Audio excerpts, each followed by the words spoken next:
Hi friends, ప్రస్తుతం America, Israel and Iran మధ్య జరుగుతున్న యుద్ధంని మనం క్షుణ్ణంగా పరిశీలన చేస్తే ఇందులో అమెరికా పెద్ద ఎత్తున ముప్పు తిప్పలు పడుతుంది అని మనం స్పష్టంగా అర్థం చేసుకోవాలి. ఈ మూడు దేశాల మధ్య జరుగుతున్న యుద్ధంలో ఏదైనా లాభపడుతుంది అంటే అది ఇజ్రాయెల్ మాత్రమే అని చెప్పుకోవాలి. ఆ దేశం మెల్లిమెల్లిగా తన టార్గెట్లు అన్నిటినీ ఫినిష్ చేసుకుంటూ ముందుకు వెళ్తుంది. మొట్టమొదట యుద్ధం స్టార్ట్ చేయగానే ఆ దేశ సుప్రీం లీడర్ అలీ ఖమేనీని హతం చేయడంతో పాటుగా తాజాగా ఇరాన్లో ఈ ఖమేనీ ఎక్కడైతే బంకర్లలో దాక్కుంటాడో ఆ ప్రదేశాన్ని మొత్తంగా నాశనం చేసేశారు. అంటే ఇకపై నుంచి ఇరాన్ సుప్రీం లీడర్ బంకర్లలో దాక్కోవడానికి వీలు లేకుండా చేసేసింది. తద్వారా తాజాగా ఖమేనీ కొడుకు ఎవరైతే ఉన్నారో ముస్తఫా ఖమేనీ, అతను ఇక ఎక్కడా కూడా దాక్కోవడానికి సైతం వీలు లేకుండా పోతుంది. ప్రస్తుతానికైతే అతను ఖమేనీ తర్వాత సుప్రీం లీడర్ గా ఎన్నికయ్యాడు కాబట్టి అతన్ని ఎక్కడ ఉన్నా కూడా తాము వదిలిపెట్టేది లేదు అని ఇజ్రాయెల్ ఇప్పటికే ప్రకటన చేసింది. తద్వారా మొత్తంగా చూసుకుంటే ఇజ్రాయెల్ మాత్రం ఒకవైపు తన టార్గెట్లు అన్నిటినీ ఫినిష్ చేసుకుంటూ వెళ్తుంది. కానీ అమెరికాతో పాటు సౌదీ అరేబియా దేశాలు అన్నీ కూడా ఈ యుద్ధంలో తీవ్రంగా నష్టపోతూ ఉన్నాయి. తాజాగా Bahrain, Qatar, Saudi Arabia, UAE ఇవన్నీ దేశాలు కూడా అమెరికాతో భవిష్యత్తులో తమ ఫైనాన్షియల్ టైస్ ఏవైతే ఉన్నాయో వాటన్నిటిని తెగదెంపులు చేసుకోవాలి. తాము అమెరికాపై కనుక ఆధారపడి జీవిస్తే ఖచ్చితంగా భవిష్యత్తులో ఎప్పుడు యుద్ధం మొదలైనా కూడా మొదట నష్టపోయేది తామే అని ఈ దేశాలు ముందుగానే గుర్తించినట్లు తాజాగా వార్తా కథనాల ద్వారా అర్థమవుతుంది.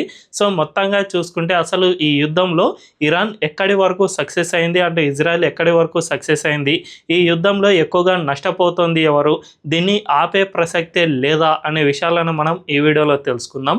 అంతకంటే ముందు ఈ ఛానల్ను రీసెంట్గానే స్టార్ట్ చేసాం, మాకు మీ సపోర్ట్ ఖచ్చితంగా కావాలి.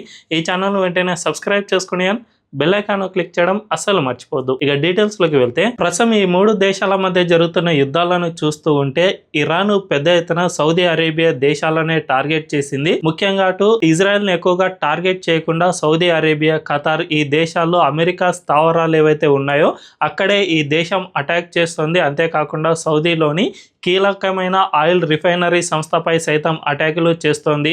ఇటు మైక్రోసాఫ్ట్ డేటా సెంటర్ ఏదైతే ఉందో దానిపై కూడా అటాక్ చేసి దాన్ని పూర్తిగా ధ్వంసం చేసేసింది. మైక్రోసాఫ్ట్ డేటా సెంటర్కు ఒక కీలకమైన ప్రాధాన్యత ఉంది. అదేమిటంటే అమెరికాతో పాటు నాటో దేశాలకు సంబంధించిన డిఫెన్స్ ఇన్ఫర్మేషన్ మొత్తం కూడా ఈ మైక్రోసాఫ్టే స్టోర్ చేస్తుంది. కాబట్టి ఆ డేటా సెంటర్ సరిగ్గా ఈ అరబ్ దేశాల్లోనే ఉంది కాబట్టి దానిపైనే టార్గెట్ చేయడం ద్వారా ఈ అమెరికా డిఫెన్స్ వెబ్సైట్లు అన్నీ కూడా యాక్సెస్ లేకుండా చేయడానికి ఇరాన్ ప్రయత్నాలు చేసిందనే చెప్పుకోవచ్చు. మరోవైపు అమెరికాకు సంబంధించిన అత్యాధునిక ఎయిర్ డిఫెన్స్ వ్యవస్థ, ప్రపంచంలోనే అత్యంత కాస్ట్లీ ఎయిర్ డిఫెన్స్ వ్యవస్థ అమెరికా దగ్గరే ఉంది. దాన్ని ఎవరు కూడా ఇంటర్సెప్ట్ చేయలేరు అనే వాదనను ఇన్నాళ్ళు అమెరికా తెరపైకి తీసుకువచ్చింది. అలాంటి దాన్ని కూడా ఇరాన్ ఒక్క దాడితో ధ్వంసం చేసేసింది. తద్వారా అమెరికాకు పెద్ద ఎత్తున షాక్ ఇస్తున్నట్లు స్పష్టంగా అర్థమవుతుంది. అంతేకాకుండా ఈ బహ్రెయిన్ దేశంలో ఏదైతే అమెరికాకు సంబంధించిన 5th కమాండెంట్ అనేది ఒకటి ఉందో దానిపై సైతం ఇరాన్ అటాక్ చేయడం ద్వారా ఏకంగా 75% ఆఫ్ అమెరికా యాక్సెస్ను ఈ సౌదీ అరేబియా దేశాల్లో లేకుండా చేసేందుకు ఇరాన్ పెద్ద ఎత్తున ప్రయత్నాలు చేసింది. సో మొత్తంగా చూసుకుంటే మెయిన్గా ఇజ్రాయెల్ను టార్గెట్ చేయకుండా ఇరాన్ అమెరికాకు సంబంధించిన స్థావరాలపైనే పెద్ద ఎత్తున టార్గెట్ చేస్తుంది. దీనివల్ల సౌదీ అరేబియా దేశాలన్నీ కూడా చాలా ఇబ్బందులను ఎదుర్కొంటూ ఉన్నాయి. ముఖ్యంగా బుర్జ్ ఖలీఫాకు సమీపంలోనే ఇరాన్ డ్రోన్ దాడి చేసింది. ఈ డ్రోన్ దాడితో ఏకంగా సౌదీ అరేబియా మొత్తంగా వణికిపోతున్న పరిస్థితి నెలకొంది. దీని ద్వారానే ఈ దేశాలన్నీ కూడా భవిష్యత్తులో మనం అమెరికాపై ఆధారపడి జీవిస్తే ఖచ్చితంగా ఇలాంటి ఇబ్బందులను ఎదుర్కొంటాం.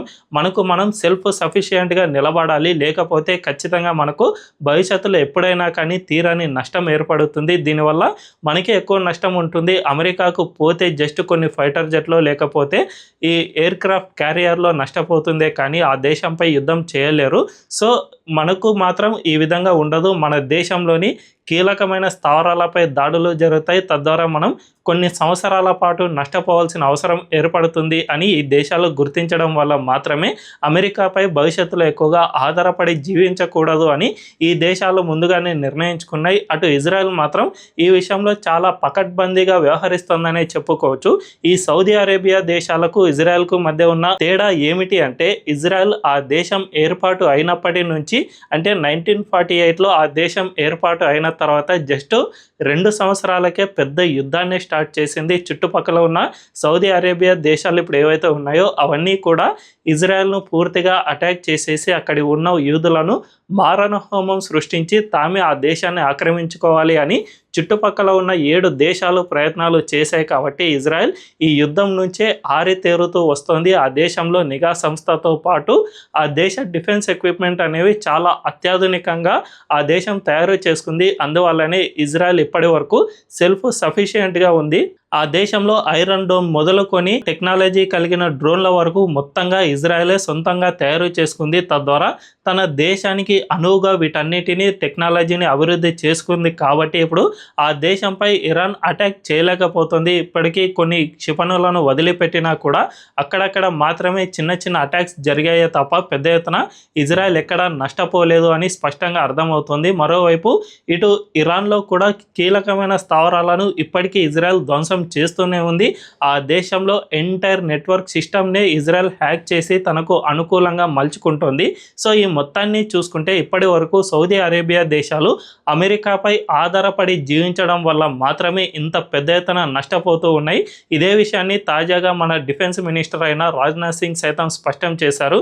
ఎప్పుడైనా కానీ ఏ దేశమైనా కానీ సెల్ఫ్ సఫిషియెంట్గా నిలబడినప్పుడే ఆ దేశం మనుగడ సాగిస్తుంది. ఇతరులపై డిపెండ్ అయితే ఖచ్చితంగా భవిష్యత్తులో ఎప్పుడోసారి నష్టపోవాల్సిన అవసరం ఏర్పడుతుంది. ప్రస్తుతం ఈ సౌదీ అరేబియా దేశాలన్నీ కూడా ఈ విధంగానే నష్టపోతూ ఉన్నాయి అని రాజ్నాథ్ సింగ్ సైతం ఆ దేశాలకు ఒక కీలకమైన ఇన్ఫర్మేషన్ ఇచ్చారు. దీని ద్వారా భవిష్యత్తులో ఖచ్చితంగా అమెరికా ఈ యుద్ధం ద్వారా ఒక తప్పు చేసినట్టే అర్థమవుతుంది. తన వీక్నెస్ ఏంటో బయట పెట్టుకుంది.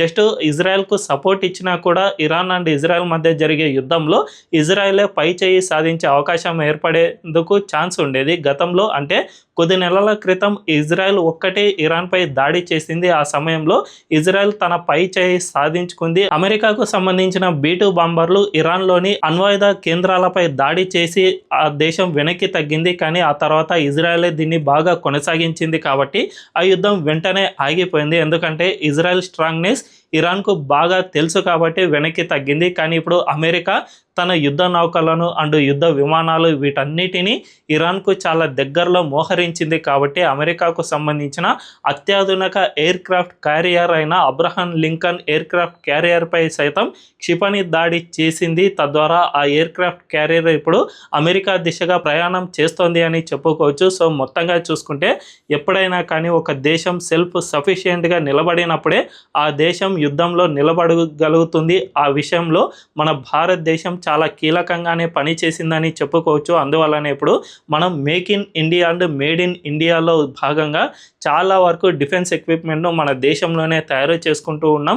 మరో 10 ఏళ్లలో సొంతంగానే యుద్ధ విమానాలను సైతం తయారు చేసుకునే స్థాయికి మనం ఎదుగుతామని చెప్పకనే చెప్పుకోవచ్చు. దీన్ని మొత్తంగా చూసుకుంటే ఖచ్చితంగా మన భారతదేశంతో భవిష్యత్తులో ఏ దేశమైనా యుద్ధం చేయాలంటే సైతం భయపడే స్థాయికి చేరుకుంటుంది. అండ్ అమెరికాపై డిపెండ్ అయి ఇన్నాళ్ళు తమను ఎవరు ఏమీ చేయలేరు అని భావించిన దేశాలన్నీ కూడా ఇప్పుడు ఆత్మరక్షణలో పడ్డాయనే చెప్పుకోవచ్చు. మరి ఈ విషయంపై మీ అభిప్రాయం ఏంటో కామెంట్ల రూపంలో తెలియజేయండి. అండ్ ఈ వీడియో కనుక మీకు నచ్చినట్లయితే ఖచ్చితంగా మా ఛానల్ను సబ్స్క్రైబ్ చేసుకుని అండ్ బెల్ ఐకాన్ను క్లిక్ చేయడం అస్సలు మర్చిపోవద్దు. Thank you.